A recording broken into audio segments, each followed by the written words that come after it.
Hi everyone. Welcome. I hope everyone's having a great day. Today I'm just in a good mood and I feel like doing something a little bit more, maybe more lighthearted and fun than some of my other topics around my narcissistic marriage, narcissistic abuse, and the more serious topics in relationships. Although I love that content too. But today I thought I'd veer off of that a little bit and get into an online dating story, compliments of the dating apps. And I have shared one other story, and this one's a little bit different. My previous story was just bizarro land. If you want to watch it, it'll be linked below. So trust me, it's a good one. There's all types out there. Just super weird. This one is going to be more creepy unexpected. That's the category we're going to use. Creepy unexpected. Um, Interestingly enough, my dating stories, I've not had a terrible in person dating experience. Like, not one that was very remarkable. It's like all my stories come from the aftermath, this one included, the aftermath of the date, or we don't make it to an in person date because something went off the rails or like got strange or weird before then. And I know so many of you can relate. I know it because there are so many people out there in the online dating space where it's like, I don't know, it's like, do you know how to be a human? Like, I don't know. So that's way I can explain it. It's like they don't know how to communicate or just seem a little bit lost. It's not everybody, but there's certainly a lot out there. Um, so yeah, this person I met off of Plenty of Fish, and they now that I know what I know, they're kind of like the wild wild west of all the dating sites and apps. I feel like I didn't know at the time, but oh, it's crazy times over there. Though again, I did have a couple of dates with somebody else that I met through there who was pretty decent, but in general terms, I feel like that it's a big risk over there. Uh, yeah. But anyway, my by the time I was on that site, because I had tried multiple sites, it was like at the point I'm like, okay, let's see what's going on here. Let's see what's going on here. And you find that you have repeat customers across the apps, some for many years. So it's not all that out of the ordinary that somebody is kind of trying multiple apps. But anyways, my approach at that point in time, because it had been later on while I was dating, so I had a little bit of experience at that time, and it was like my preferred approach at that time was to hide my profile when I could and kind of look for others while my profile was hidden when possible, or else be the approacher. Like I was always more comfortable and I felt like got better results when I was the one approaching men and looking at their profiles and initiating than the other way around because, you know, women get so much attention on the apps, and trust me, that is not in a way of bragging at all because I think like men struggle with getting matches and attention, whereas women, it's like there's definitely guys out there that swipe to match on any female and just like see what happens. So that was the problem I was having is like there wasn't enough discretion going on or thought going on. There's just like they were just swiping on me. So it was not like look at all those guys I have coming after me at all. It was more like, oh my gosh, there's so much to sift through. And like, there'd be people where it was like, I'm always very particular about wanting a long-term relationship. And some of these people were like, clearly just very casual. So it wasn't a good system for me. So for me, being selective and approaching profiles that were something that was well written and seemed to match well and seemed interesting, I would be the approacher. So that was the case here. Um, so this guy that I reached out to seemed to have a very normal profile, decent looking, variety of interests, lived nearby. We, right off the bat, were very good at communicating with each other, which is a huge green flag for me, especially when we can go into different topics. And we both appeared to be very like deep and thoughtful individuals who could communicate well. So that's huge. Um, There was, now that I look back and now that I understand him better, there was one thing that I did notice on his profile, and I'm just going to say his name because it's a very common name. His name is Joe. And his profile said something like just your average Joe, or like nothing special, just your average Joe. And to me, that stood out a little bit at the time, but it definitely stood out later because he definitely had some insecurities that I didn't pick up on right away. And it's just an interesting thing to purposefully like put that sort of thing on your profile because most of the times you want to stand out. Like, I mean, not to a crazy degree where you're this arrogant sounding person who, is the best thing ever, but you know, profiles should be set up in such a way to highlight your strengths and who you are. And everybody, I mean, I feel like everybody has things they can call out about themselves that make them unique and worthy of dating and all that. So anyway, so again, since I was later on in kind of my dating life and being online, the other thing I knew was to try to have a phone call or even better, a FaceTime video call because that helped weed out so much. Like, I can't, I will have future videos with this of like the wrong turns that happened during, especially a video call, because there's only so much you can get from writing back and forth without seeing the person and not just seeing them physically, like how they present themselves, but also their mannerisms and their focus and um, the verbal exchange there can be really a key piece of something you'd want to know before going on a date with this person. But for Joe, he passed the test because we had a very nice video call and he wasn't like all dressed up or anything, but he definitely was presentable. Like you wouldn't want to be in your like sloppiest, whatever, like unshowered sloppiness either. But so he had like a nice casual shirt on and looked very nice, and our conversation flowed well.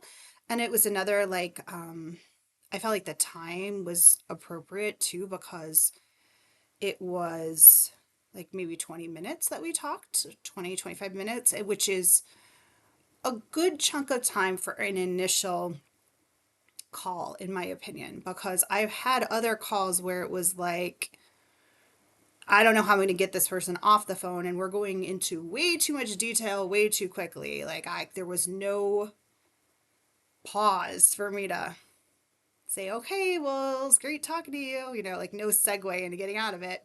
But it also wasn't like a rushed brief call. It was just like, oh, nice to see you on video. Um, Excited to plan a date, all those things. So unfortunately, no flags came out there. um, so him and I made plans. We went out to it was like a restaurant and winery, and conversation was good. We had like a wine tasting before we had dinner, and it was good company, additional good conversation, but a few things were slipped into the conversation that made me pause because I was hmm, like this, it just made me think about what might be going on.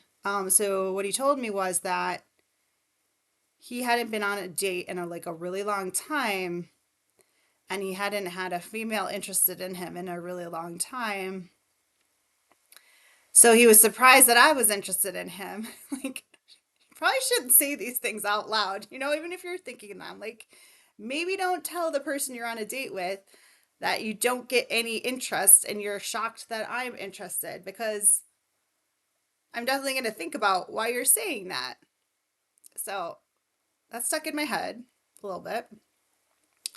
And then we went back to my car and like we kissed for a little bit and it was nice kissing. It was anything extreme. It was a little bit of a like make out type situation, but just kissing. Um so I thought it seemed like decent chemistry. And then we parted ways and I feel like I left that and I explained this phenomenon that I had on repeat with my in-person dates for a few of them where it was like I don't know, like I need to sit with this. I need to process this. Like there were points about him that I was like liked. I was like good conversation. This seemed like there might have been potential chemistry. And then there was things that gave me pause, like some of the things he was sharing with me on the date. And there's just something that seemed a little off. I wasn't sure what yet. So I just needed to pause. So meanwhile, and yeah, so that sort of thing happened to me a lot when my online dates would make it in person because I didn't have like the clarity like this was my person until I was with my now boyfriend. I had that kind of clarity where I was just like, yeah, yeah, yeah, yes, yes, yes, yes, yes, yes, yes, yes, like no doubts about it. So a lot of times it was like me going back after the first or second date and just like thinking to myself, okay, they had these positive qualities over here, but then they had these things over here that I really need to consider. So that's kind of where I ended up with this guy. I was like in a zone of needing to process. Well, meanwhile, he's hitting me up with plans for a second date. And the plans for a second date were like pretty over the top for a date, too. Like, he wanted me to come over to his place. And then from his place, there was this like all you can eat like buffet thing that he was like raving about. This restaurant, he's like really want to make reservations like right away for this place, and it was like I feel like a few days later, like maybe our date was during the week, and this was like that weekend. And to be honest, I couldn't tell you if I said like for sure I was about it. I think I said okay, that sounds like maybe a good idea, but I know I was processing it for sure. And I think a couple of days later, after he just wanted a whole lot of communication right away, and this whole like intense date with him already happening that weekend. Um, that it was something about that I was like, this is already becoming too much for me. Like it kind of put me over the edge of like deciding between yes and no to being like, it's just a no. It's not going to work for me. This is not my person, and I'm not feeling like another date with him. So, and I always do this in a very polite fashion. I'm never rude to anybody, but I composed a text to him and I said, hey, I really enjoyed, getting to know you and going on the date with you. I think you're a great guy with a lot of great qualities. I just don't feel like the connection is there for me for like a long-term relationship. And that's what I'm looking for is a long-term relationship. Um, he was very confused, very, very, very confused by that because he's like, well, I thought we had a good connection when we kissed the end of the night. I'm like, yeah, I mean, okay, you're a decent kisser. Like, yes, that is accurate. But he couldn't fathom why I made this decision and then started going down the path of like, well, of course, this is what this always happens to me. This always happens to me. Oh, like woe is me. Like I never can like date a woman anymore because they always end up rejecting me. And I knew this was going to happen. I just knew it. I knew this was like too good to be true. So this whole like victim, woe is me mode instead of like, okay, I respect your decision. And like, I want to be with somebody who was equally into me. So cool. Let's part ways or whatever. Right. So then somehow we started walking down the line of like, he's like, well, Is there a potential for us to be friends? And I'm not against men and women being friends or anything, but like that's not what my end goal was. It was just another thing that I just had to process first because I don't want to tell him yes, but I really mean no. So I told him something like, I need to think about that, but maybe. So that's what I told him. But again, I start seeing the type of person that he is. He can't just sit with that information. He's very impatient and very like coming at me with stuff. So the next couple days, he's just like texting me about the friendship possibility, but then also how he's so confused that we're not together romantically. He still doesn't understand my decision there, but he understands that women reject him all the time and all of this stuff. So it had been a day or two where I just ignored his texts because it was one thing after another multiple times per day. And I'm like, I just need to sit with, am I just going to block this guy or what? Because I don't even think I can be friends with him at this point in time. Like, again, I need to process, like, give me some space. He didn't give me any space. Um, After that point in time, he tried all different angles, like every different angle possible. So he's using the let's be friends angle. He's using the can we talk this through more because I just don't understand. Like I thought we had this connection. Can you explain this to me angle? Then he just started sending me like random memes, random quotes, like whatever, like to possibly get to my attention, right? And I remember him sending these things over and over, and I'm like, oh gosh, in my head, I'm like, I'm getting to the block point. And so the next morning, and I start work very early, like typically like 6:30 in the morning was like my working hour. So got up and I was like, okay, I gotta figure out how I'm gonna respond to this guy, but for now I need to focus on my work. And I figured like later in the day, I'd say, look, I don't think any of this is gonna work out. Just it's not working for me. So here's where things just okay, just wait for it. Here's where things go really bad. So I'm in the middle of a work call and I work remotely. So I'm in the middle of my work call and I'm on like a Microsoft Teams meeting, which I'm sure like Zoom calls, all those like, you have all the people on the meeting and we're talking back and forth. And I see like my out of the corner of my eye, I see that like I have like incoming text messages.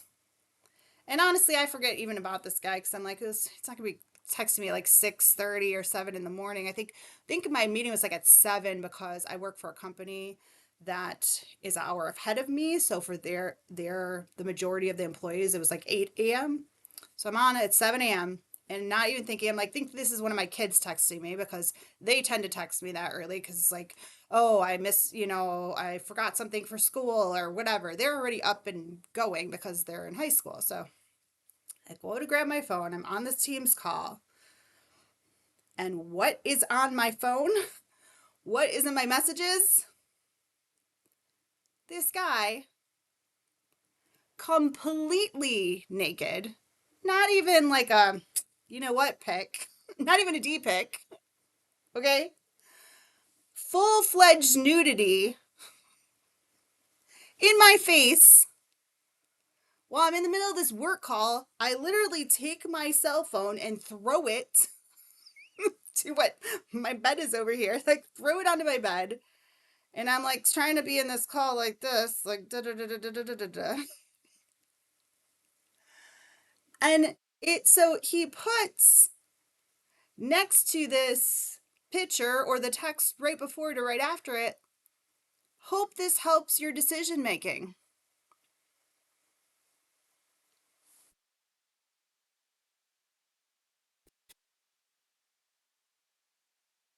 Well, I will tell you what, my friends, it did help my decision making. It definitely did. I had absolutely zero questions or zero processing left to do. And I knew immediately after that we would not be friends, lovers, or otherwise, or ever talking because number one, no, like, I never insinuated anything sexually at all, ever. Number one. Number two, I don't want to be the recipient of that. No thanks. I had no warning. There's no intro, there's no nothing, no warning. Just here I am. Number three, this is where I'm going to get a little snarky. That's okay. You're going to send this to me. You better expect it to be criticized. Okay. Number one, wasn't that impressive? Let's just put it out there. Wasn't that impressive? Not only was it not that impressive what you're trying to show to me, but the background of all of you was this unkept, messy, dirty. I wish I could show the picture. Clearly, I can't. But like, his whole room behind him had like clothing everywhere and dust and like socks and like, it was like atrocious. So, like, if you're gonna try to convince a gal with your body, with your fully pasty, naked body, and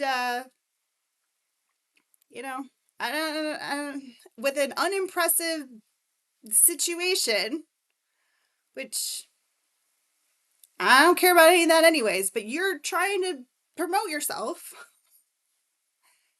Clean up your room first, okay? Look at your background. Consider an angle. Do a little something. Pizzazz it up a little bit, okay? Oh, ay, ay, ay. So I'm still in my work meeting. Don't have the time to even, I don't even want to look at that phone, but like, didn't get a chance to block him yet. He had sent one more text just saying, like, oh my gosh, I regret sending that to you, and I'm sorry if that was inappropriate, and whatever. um, but yeah, that was the last that we communicated, and I don't understand. I don't I don't understand that approach there at all. Like, who would that work for? Clearly, if he's done it in the past, it worked for nobody because, you know, he was telling me about how he wasn't getting any interest or keeping any interest. And if that's what you're doing, it certainly could be why. I say to all of you out there, good luck.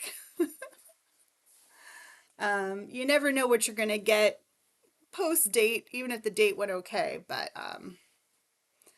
be safe out there, protect yourself. And you have to kind of have tough skin a little bit for this type of situation and this type of stuff that's out there in general. Um, don't let it impact you, and know, no matter where you're going to meet and date people, that there's something out there for you, and at the very least, you get some good stories. Bye. Sending so much love. Thanks for listening.